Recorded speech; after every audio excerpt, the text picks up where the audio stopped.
लोजपा रामविलास राष्ट्रीय परिषद की बैठक दिल्ली में हो रही है। ऐसे में अब सवाल उठता है कि क्या चिराग पासवान एनडीए में जाएंगे या वो कोई और रास्ता इख्तियार करेंगे। क्योंकि देखिए, बिहार विधान परिषद की गया शिक्षक निर्वाचन क्षेत्र में चिराग पासवान के पार्टी के कैंडिडेट को नहीं उतारा गया है। ऐसे में अंदर ही अंदर ये खबर चल रही है कि चिराग पासवान और चिराग पासवान की पार्टी इससे नाराज चल रही है। तो ऐसे में क्या कुछ निर्णय लिया जाएगा, ये देखने वाली बात होगी। आपको बता दें कि आगामी लोकसभा चुनाव 2024 और विधानसभा चुनाव 2025 को लेकर सभी राजनीतिक पार्टियां चुनावी मूड में नजर आ रही है। इसको लेकर चुनावी माहौल तैयार किया जा रहा है, चुनावी रणनीति तैयार की जा रही है। वहीं लोक जनशक्ति पार्टी रामविलास के अध्यक्ष चिराग पासवान भी अपने पार्टी को आगे ले जाने के लिए पुरजोर तैयारी कर रही है। इसको लेकर लोक जनशक्ति पार्टी रामविलास आज राष्ट्रीय परिषद की बैठक दिल्ली में कर रही है। इस बैठक में सभी राज्य के शीर्ष नेता पहुंचेंगे। इस बैठक में सभी राज्य के प्रदेश अध्यक्ष पहुंचेंगे और इस दौरान ये निर्णय लिया जाएगा, बातचीत की जाएगी कि पार्टी को आगे की चुनावी रणनीति क्या होगी, क्योंकि चुनाव काफी नजदीक है। ऐसे में ये भी कहा जा रहा है कि बैठक के दौरान ये भी निर्णय लिया जाएगा, इन बातों पर भी मंथन किया जाएगा कि चिराग पासवान की पार्टी एनडीए फोल्ड में जाएगी या नहीं। दरअसल शुरू से ही देखा जा रहा है कि चिराग पासवान अपनी समर्थन जो है वो एनडीए को दे रहा है। बीते उपचुनाव में भी देखा गया था कि चिराग पासवान एनडीए के लिए प्रचार प्रसार कर रहे थे, उनके ही समर्थन में थे और बीजेपी कैंडिडेट को वहां से जिताने का भी काम किया था।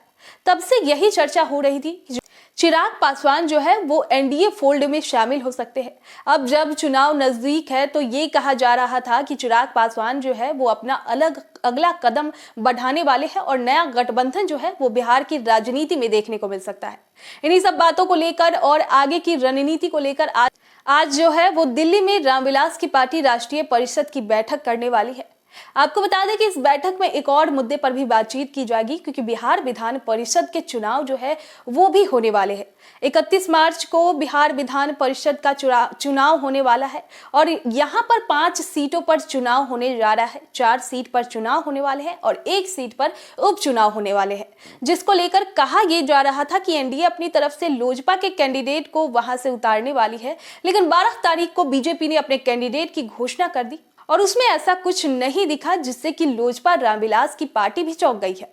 अब ऐसे में इन्हीं सब बातों को लेकर आज जो है बातचीत की जाएगी। अब देखना ये होगा कि चिराग की पार्टी क्या फैसला लेती है, क्या वो एनडीए में शामिल होंगी या 2020 की तरह अकेले लड़ेंगे। दीक्षांत एडुटेक लाया है दीक्षांत ई लर्निंग ऐप। बने दीक्षांत का चैनल पार्टनर और अर्न करे लाखों रुपए प्रति महीने। चैनल पार्टनर बनने के लिए विजिट करें www.दीक्षांत.com। दीक्षांत एडुटेक लाया है दीक्षांत डिजिटल क्लास। दीक्षांत डिजिटल क्लास का उपयोग कर छात्र बना सकते हैं पढ़ाई को बेहद आसान और मजेदार। दीक्षांत डिजिटल क्लास को स्कूल में बैठकर देखना है तो पेन ड्राइव और स्मार्ट टीवी बनेगा सही माध्यम। चलिए अब ये भी जानते हैं कि दीक्षांत डिजिटल क्लास का फी स्ट्रक्चर क्या होगा। नर्सरी से लेकर यूकेजी के लिए 7,000, नर्सरी से लेकर दूसरी कक्षा के लिए 12,000, नर्सरी से लेकर 5वीं तक के लिए 18,000, नर्सरी से लेकर 8वीं तक के लिए 24,000, नर्सरी से लेकर 10वीं तक के लिए 30,000। अगर आपको डेमो करना है तो उसके लिए आप दीक्षांत डिजिटल क्लास के यूट्यूब चैनल को विजिट कर सकते हैं। हमारे यूट्यूब चैनल को सब्सक्राइब और फेसबुक पेज को लाइक करना ना भूले। धन्यवाद।